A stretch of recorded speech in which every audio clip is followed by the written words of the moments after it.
వచ్చినట్టు నువ్వుంటే చూడవా మంచువాన నన్ను ముంచెనంట వాన విల్లు మీద ఇల్లు కట్టెనెవ్వరంట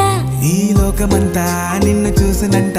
ఏ దిష్టి నిన్ను తాకకుండా ఇంటిలోన దాచుకుంటా రంగు రంగు తారలన్నీ తొంగి తొంగి ఒక్కసారి చూస్తున్నా ఏంటిలా ఆ పైన లేని వెన్నెలంత నేల మీదకొచ్చినట్టు నువ్వుంటే చూడవా చిన్న